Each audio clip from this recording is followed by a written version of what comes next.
ಯೆಹೋವನೇ, ನಿನ್ನ ನಾಮವು ಶಾಶ್ವತವಾದದ್ದು. ಯೆಹೋವನೇ, ನೀನು ತಲತಲಾಂತರಕ್ಕೂ ಸ್ಮರಿಸಲ್ಪಡುತ್ತೀ. ಬುಧವಾರ 15 ಮೇ 2024 ಇಸ್ವಿ. ಈ ದಿನದ ವಾಕ್ಯ ಧ್ಯಾನಕ್ಕಾಗಿ ನಾನು ಆರಿಸಿಕೊಂಡಿರುವಂಥ ವೇದ ಭಾಗವು ಪೌಲನು ಫಿಲಿಪ್ಪಿಯವರಿಗೆ ಬರೆದಂಥ ಪತ್ರಿಕೆ 2ನೇ ಅಧ್ಯಾಯದ 7ನೇ ವಚನ.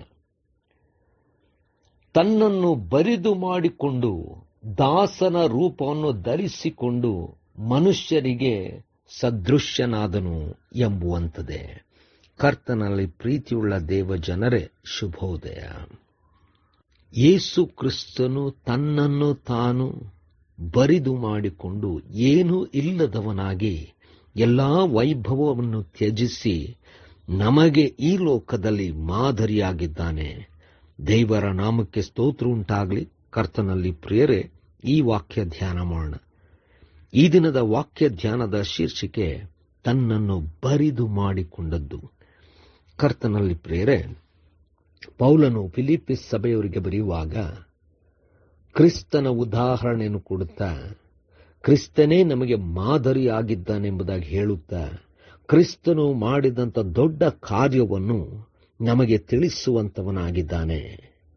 ಯೇಸು ಕ್ರಿಸ್ತನು ತಾನು ವಾಕ್ಯ ಎಂಬುವಂಥವನು, ದೇವರ ಬಳಿಯಲ್ಲಿದ್ದಂಥವನು, ದೇವರೇ ಆಗಿದ್ದಂಥವನು, ಸರ್ವಾಧಿಕಾರವುಳ್ಳವನಾಗಿದ್ದರೂ ಕೂಡ ಈ ಲೋಕದಲ್ಲಿ ನಮಗೋಸ್ಕರವಾಗಿ, ನಮ್ಮ ರಕ್ಷಣೆಗೋಸ್ಕರವಾಗಿ ತಂದೆಗೆ ವಿಧೇಯನಾಗಿದ್ದುಕೊಂಡು ಏನೂ ಇಲ್ಲದವನಾಗಿ ಈ ಲೋಕದಲ್ಲಿ ಜನಿಸಿ ಬಂದು ಮನುಷ್ಯನ ರೂಪವನ್ನು ತಾಳಿ ಎಲ್ಲಾ ಕಷ್ಟವನ್ನು ಅನುಭವಿಸುವಂಥದ್ದು ನೋಡುವಾಗ ತನ್ನನ್ನು ತಾನು ಬರಿದು ಮಾಡಿಕೊಂಡು ಎಲ್ಲಾ ವಿಧವಾದಂಥ ಸ್ಥಿತಿಯಿಂದ ಬರಿದು ಮಾಡಿಕೊಂಡು ಏನೂ ಇಲ್ಲದವನಾಗಿ ನಮ್ಮ ಮಧ್ಯದಲ್ಲಿ ಬಂದಿದ್ದಾನೆ.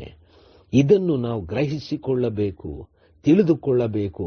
ನಾವು ಸಹ ದೇವರ ಕಾರ್ಯವನ್ನು ಅನುಭವಿಸಬೇಕಾದ್ರೆ, ಮಾಡುವಂಥವರಾಗಬೇಕಾದ್ರೆ ನಾವು ಸಂಪೂರ್ಣವಾಗಿ ನಮ್ಮನ್ನು ನಿರಾಕರಿಸಿಕೊಳ್ಳುತ್ತಾ, ಬರಿದು ಮಾಡಿಕೊಳ್ಳುತ್ತಾ ದೇವರ ಕೈಗಳಿಗೆ ನಮ್ಮನ್ನು ಒಪ್ಪಿಸಿಕೊಡಬೇಕು. ಯಾವಾಗ ನಾವು ದೇವರ ಕೈಗಳಿಗೆ ನಮ್ಮನ್ನು ಒಪ್ಪಿಸಿಕೊಡುತ್ತೇವೋ ಆಗ ದೇವರು ಅದ್ಭುತ ಮಾಡಲಿಕ್ಕೆ ಸಾಧ್ಯವಾಗುತ್ತೆ. ನಮ್ಮ ಜೀವನದಲ್ಲೂ ನಮ್ಮ ಮೂಲಕವಾಗಿಯೂ ನಮ್ಮನ್ನು ಸಾಧನವಾಗಿ ಉಪಯೋಗಿಸಿಕೊಂಡು ದೇವರು ತನ್ನ ಕಾರ್ಯವನ್ನು ಮಾಡಲಿಕ್ಕೆ ಸಾಧ್ಯವಾಗುತ್ತೆ. ಕರ್ತನಲ್ಲಿ ಪ್ರಿಯರೇ, ನಾವುಗಳು ಬರಿದು ಮಾಡಿಕೊಳ್ಳುವಂಥದ್ದು ಕಲಿತುಕೊಳ್ಳಬೇಕು.